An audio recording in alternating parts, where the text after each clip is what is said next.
Welcome to Grid Talk. My name is Tom Downey, and today we are here to preview the 2026 Austrian Grand Prix. Joining me today, we have none other than herself, Miss Ruby Price. Hello. Hi, Tom. Hello. Welcome back, mate. It's good to be back. It's very good to have you back. So, yes, it is the Austrian Grand Prix next weekend, but as a great interview once said, we can have a short view back to the past, and we are going to have a look at some previous races. So the first race that comes to mind is the 2023 race. Now, I know some people listening may be going, oh, but Max won. Yeah, he won almost everything that year, we know. But the 2023 race, well, it was a good race itself. We actually watched it in person as well when we did Grid Talk Live. Can't believe that was 3 years ago.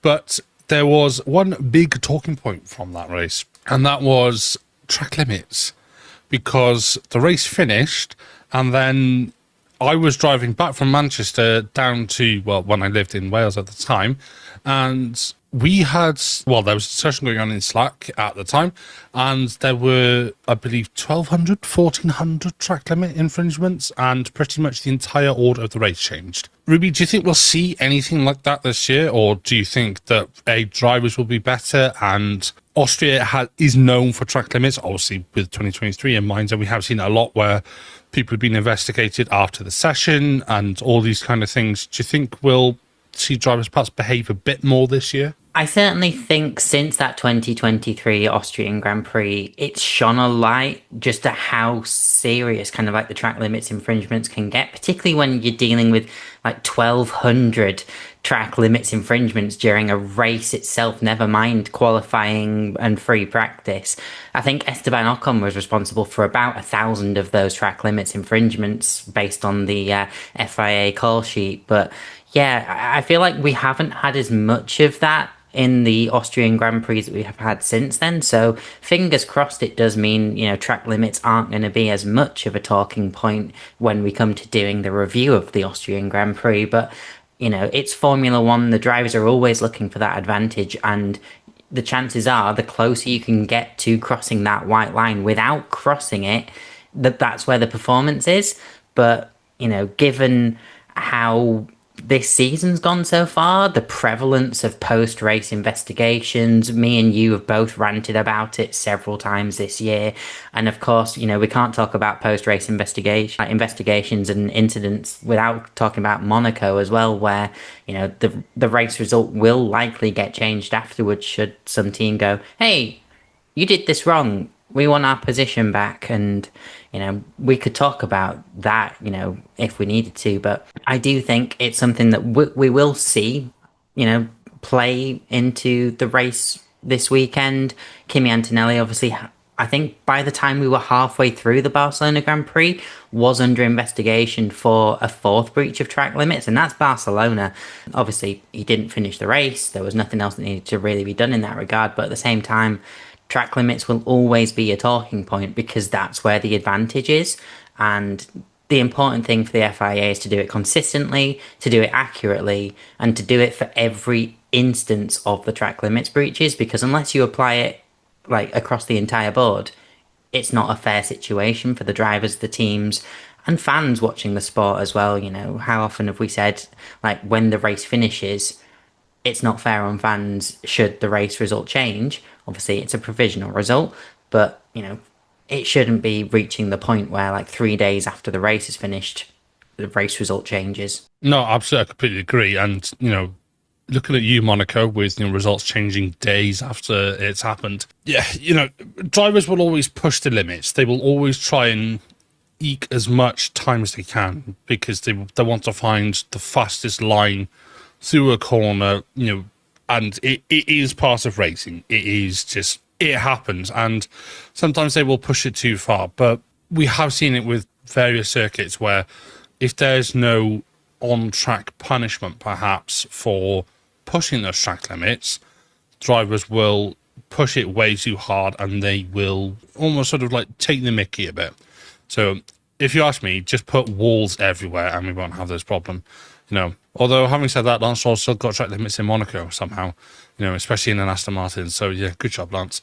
But I don't think we'll see as many this year because drivers have generally been better. But watch it now, I'll have just cursed it, and everybody under the sun, even the safety car, will get it next Sunday. Right, let's have a look at another year then. And this year does seem quite appropriate some 10 years later as we are back with another Merc 2-car fight-ish for the championship. So the 2016 Austrian Grand Prix, we all know what happened, don't we? The Silver Arrows collision up at I believe it was turn 2 at the time, but now turn 3. Yeah.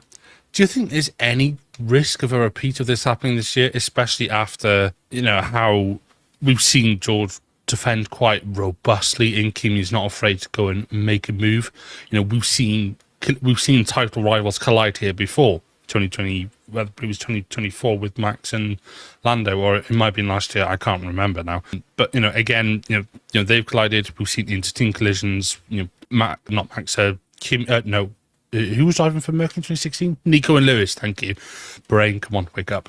And yeah, do you think there's a risk of us seeing that, especially if, say, George gets pole and then tries to defend his position, as we saw a bit in Spain? I certainly think we have the potential for that collision circumstance to arise. We've seen so far in 2026, it's a lot easier for the two cars to sort of like follow each other and fight for a prolonged period of time. Thinking back to Canada, before obviously George Russell's car basically shut down after a corner. But yeah, the 2016 situation was an interesting one as well. Mercedes had a split strategy. Nico Rosberg on the softer tyres, Hamilton on the more durable tyres. And, as you say, turn 2 before it became turn 3, even though turn 2 doesn't really exist for Formula 1. If that is a turn 2, I'd like to point at all the other, circuits where we have corners on straights that aren't considered corners, like Abu Dhabi and all that other stuff.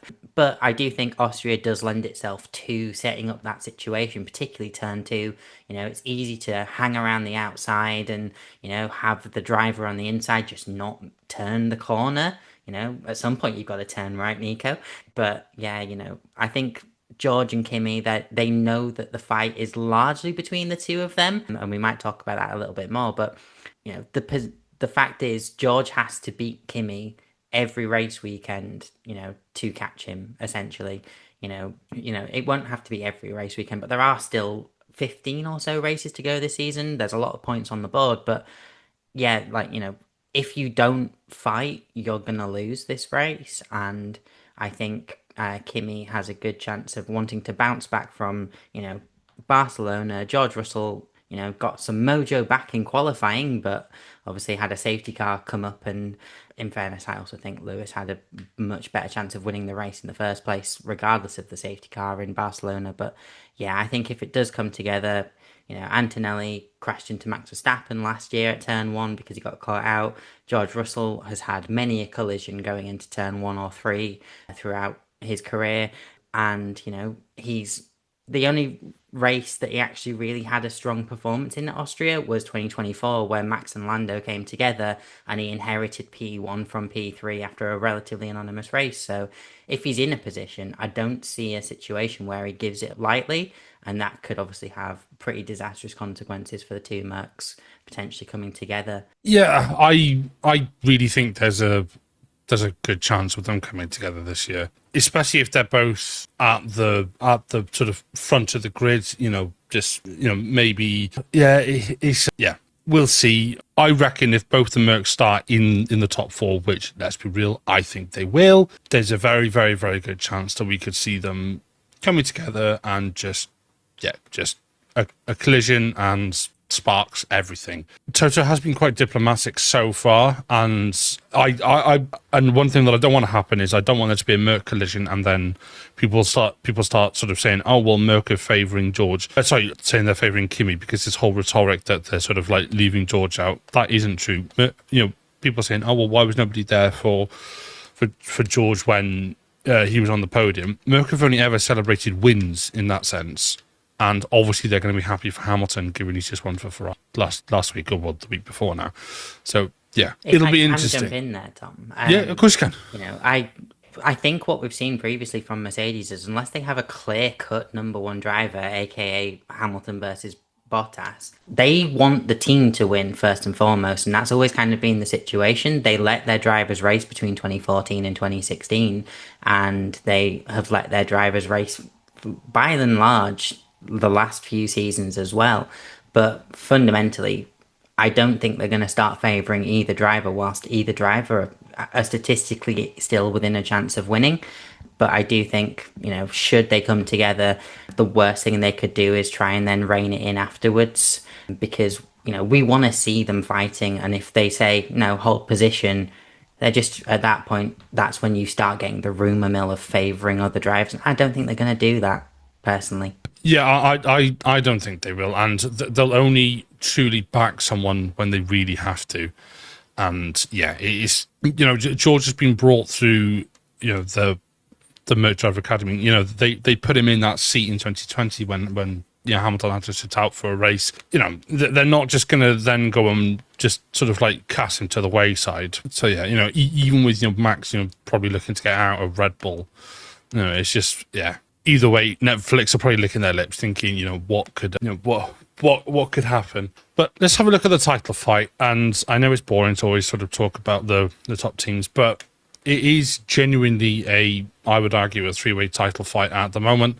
Obviously, Hamilton in second after Monaco, and has only strengthened that sort of position in second in the championship after that win in Barcelona. Do you think the title fight is obviously going to roll over into Austria? Do you think there's a chance for Hamilton to maybe make up some more ground, maybe even take another win? Or do you think Merc will start to stretch their legs a bit? Do you think Ferrari sort of have the actual out-and-out pace, or do you think the Barcelona was a bit of an outlier? After the Monaco Grand Prix, heading into Barcelona, I was really torn between putting Ferrari in my predictions for the Grid Talk Predictions League that we've got going on, because I felt like Monaco was a bit more of a fluke than Barcelona was, and I didn't think necessarily that they would show up in Barcelona. Ferrari brought a lot of upgrades to Barcelona, and they worked, which was really good to see, actual correlation between wind tunnel testing and on-track performance. And I feel like that's not something we've seen from Ferrari for, well, obviously, they've shown up at the start of this season with a bit of an advantage on their turbo and things like that. But fundamentally, it's been very rare that we've seen Ferrari show up with upgrades and it actually work and send them forwards. And then, as I said earlier, I thought Hamilton's performance in Barcelona was very quick. It was very strong. I feel like, obviously, the safety car helped him get the win, but I don't necessarily think it was the cause of his win. Austria is a bit of a different circuit, and Hamilton hasn't necessarily performed very well around here historically.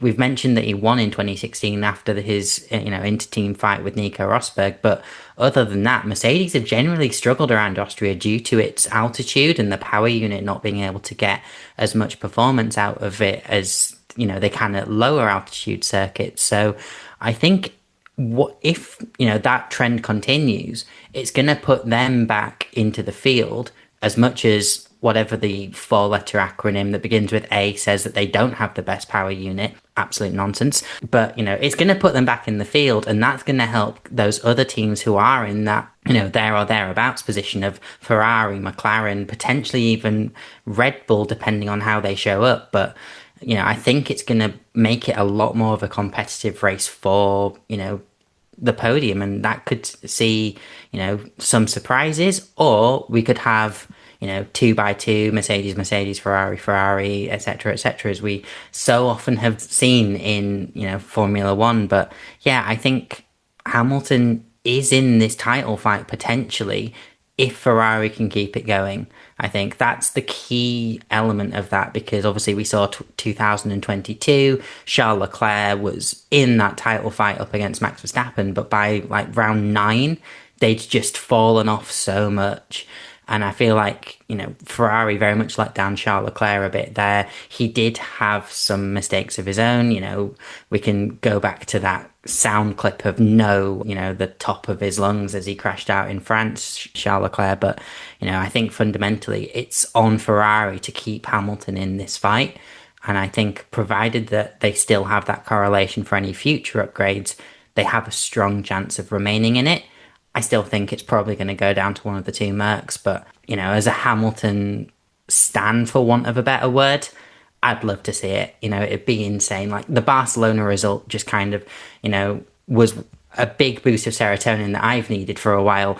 But if I see Lewis Hamilton fighting for a championship in 2026 in a Ferrari, God help me come December. Yeah, and Hamilton winning definitely wasn't on anybody's bucket list, certainly not mine. And there's still a long way to go in this season, and Hamilton is showing that he really has seemingly got the pace and that he can still do it, which I think a few of us had questions about, especially after last year, and perhaps is towards the end of his the end of his stint in Mercedes as well. So it's genuinely fascinating how he's going to get on, whether Russell can overturn that deficit and start clawing it back towards Kimi, and also whether Ferrari can maintain this kind of pressure, because the last time Ferrari were in a title fight, 2022, it went about as well as a poke in the eye, and Max ended up setting records that year, and then obviously 2023 came about, and here we are. So yeah, it's and we can't rule out Charles Leclerc, of course. So if he takes a win, because the car is obviously there, then what else does that mean? So that's not a question, don't worry. And it's just me sort of thinking out loud. But then again, depends if Leclerc's going to crash twice in a weekend or not again. If he can actually, keep it on the asphalt a bit. Right, let's have a look at the midfield then. But before we do indeed talk about the midfield, I do just want to say, if you enjoy this podcast, we'd love it if you could take 5 to leave us a 5-star review. And if you're listening and aren't yet currently subscribed to the channel, please consider helping us out with a like and a subscribe. Right, the midfield.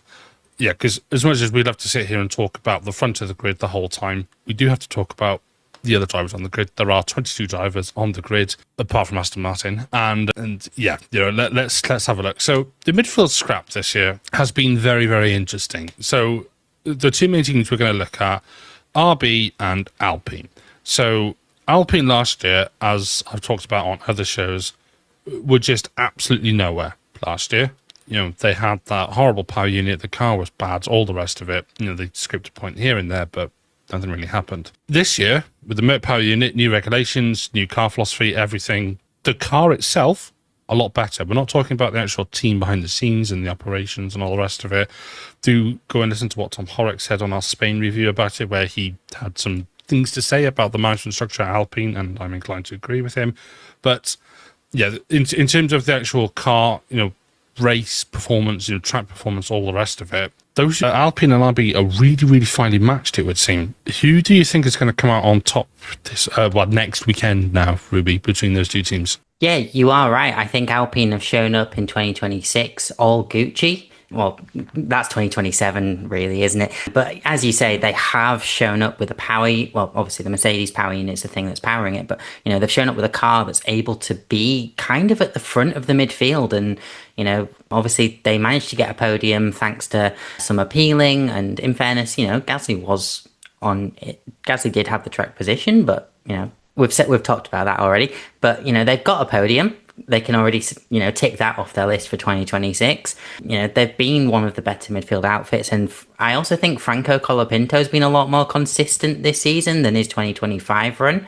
I don't think he's still showing what was touted as, he's the next big star of Formula One, because I think Kimi Antonelli's kind of proved, no, he's not. But, Austria, it's not really a circuit that Renault or Alpine have enjoyed since it returned to the calendar in the mid-2010s. But, I wouldn't be surprised to see them battling for the remaining points positions, if not slightly higher, if there are some shenanigans ahead. And Racing Bulls, similarly to Alpine showing up for 2026, I think Liam Lawson has shown up for 2026 as well. 5 of the 7 races he's been in the points, heading into a circuit that he achieved a P6 last season. So his confidence is going to be pretty high, particularly for a Red Bull driver that got kicked out of the team last season. And we've seen what that can do to drivers. Look at Danny Kvyat, look at Alex Albon, and obviously Alex is now over in Williams. But I do think the Racing Bulls will be in the picture fighting with Alpine. They are firmly ahead of Haas, but I think fundamentally it's unlikely to be for anything higher than 8th or 9th, unless there are some shenanigans, as I mentioned when I was talking about Alpine. I think Alpine are the one that will appear above Racing Bulls. But I do think the Racing Bulls will be strong here as well. So we'll certainly make Alpine fight for whatever it is that they actually come away from Austria with. Whether that's two drivers in the points, a single driver in the points. I do think we will probably see both teams in the points. And, when I get to my bold prediction later on, I think we might see two of at least one of those teams in a certain position. But yeah, I think Alpine have actually shown up and made things work so far for themselves this season. But, as you say, the management's not really beneficial to the team. I feel like, there's a couple of people in the team who don't need to be there and should not be on the grid. But that's a podcast for another time. Yeah, we're not going to talk about the management structure because I have said it before that Flavio should not be on the grid. But yeah, the actual sort of racing entity itself looking a lot better this year. We've seen them in the points. Obviously, Gasly's got his podium back in Monaco. Whether he loses it again, I don't know. But Merc withdrew their right to review, so I don't know if McLaren is still doing theirs. I don't know if Red Bull's still doing theirs.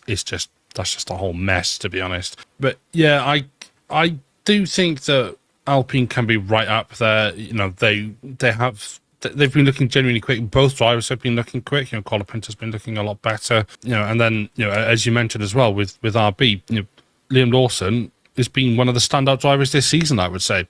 Points in 5 of the 7 races, and just after last year where he got unceremoniously dumped by Red Bull, and then had a bit of a tough time against Hadjar. You could say he's really knuckled down. And he's just doing a damn good job in that RB this year. And Lindblad, bear in mind, is his first season in F1. He's had some good finishes as well, so he'll be learning a lot. And yeah, it seems like a very happy camp.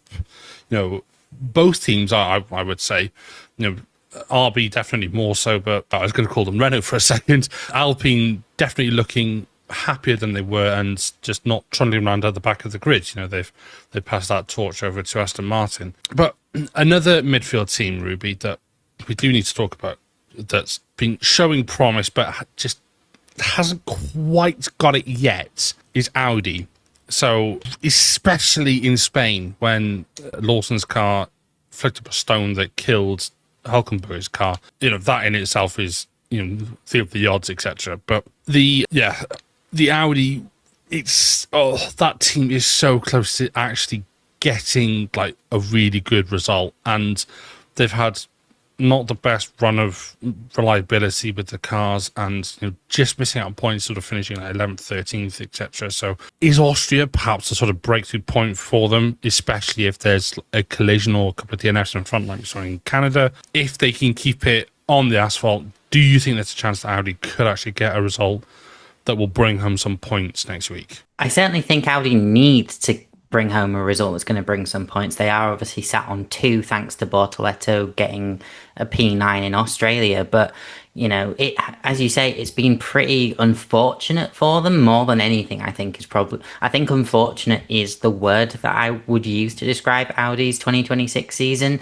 They have shown that there is some pace in that car, but they just haven't been able to extract it. And when they have extracted the pace, something's gone wrong. A bit of loose gravel that, destroys a camera mount or something like that, or, switches the car off, hits an ERS button, or they just have some other reliability issues. And it's unfortunate. They are fundamentally still basically the Sauber team of last year, but with an Audi branding and obviously a bit more money that's actually available to them. But Hülkenberg, if he's not finishing in 11th, he's retiring. Bortoleto has been a bit more up and down, but they are 2 very good drivers. Hülkenberg, I think, has probably now reached the point of his career where he should probably not maybe be on the grid in 2027, but, at the very least, he ticked off his podium requirement. But I do think that if they are showing up in Austria, not Australia, if they are showing up in Austria, I think there's the potential, but it's going to be so reliant on someone in front of them not being able to extract the maximum performance of their car, and also them being able to get through an entire race without something going wrong. because that's kind of where it's been going wrong for Audi. They need to have more than 2 points, but at the very least, the 2 points is what's keeping them ahead of Aston Martin and Cadillac. You just got to hope for Nico Hulkenberg that he can actually get a point this season, because so far, the luck's just not on his side. Yeah, as Brundle would say, Hulkenberg, if he didn't have bad luck, he'd have no luck at all at the minute. And that's exactly what he's finding. And, you know, again, with Bortoleto and in the other seat, they're so close to just having a good weekend and so close to just actually having a sort of breakthrough moment, but it hasn't happened yet. And it's so close to being there, but it's just not quite there yet for Audi. I really think that it feels like they're building towards a weekend where there's just going to be this moment where they're going to finish in the points, even if they finish like 8th and 10th or 9th and 10th, or even if they finish like 9th and 12th or something, but they just get a point or just 2 or 3, it will really sort of kickstart their season. And, you know, there've been 1 or 2 races this year where obviously, you know, sort of like DNS afoot, and Monaco is one example. And that feels like the kind of race where you would hope they would pick up a point or pick up a couple of points and then just be sort of there. But sadly, they haven't been yet. So yeah, it's a difficult one for Audi. You know, it's a whole new team, but there is still some like historical sour stuff there. So yeah, set in a sort of adjustment phase as well. You know, obviously with Jonathan Wheatley leaving as well, there's a lot to still sort of like unpick and sort out in that team. At the very least, they are doing better than Aston Martin and Cadillac. Yeah, well, Cadillac we can sort of excuse because they're a brand new team and they've actually been doing all right. But Aston Martin is just a laughing stock, and it's just quite funny if you ask me. You know, so yeah, I feel a little bit sorry for Alonso, but I don't feel sorry for Stroll at all because of his attitude. But yeah, give it a year or two, and Alonso will be back at Alpine. You know, especially with a big flav there. Right, final thing, Ruby. Let's have a look at some predictions. So it's not a sprint weekend for once, which it normally is in Austria, but alas, it's not this year. So give me your pole position, your podium, and your bold prediction. Yeah, so as I mentioned, I made a big mistake going into the Barcelona predictions and went, no, Ferrari aren't going to be able to continue anything from Monaco or Canada or, all the other previous races this season where they performed quite strongly. They're not going to be on the podium. They're not going to have a chance at pole position. And then lo and behold, they were very much in the fight. So I'm not going to make that mistake. And Ferrari are going to absolutely disappoint me come Sunday. But I'm going to, I feel there's the potential for it. So I'm saying pole position for Lewis Hamilton. I think he was very unlucky potentially to miss out on pole in Barcelona because that middle sector that just came out of nowhere, and then he just actually kept the pace, which was shocking. But I think Lewis Hamilton on pole position, it's unlikely, but I'd just love to see it. I think there's the potential for it, and I think provided Ferrari do continue the momentum, Lewis is smiling, which is usually a good sign of a good performance potentially coming up.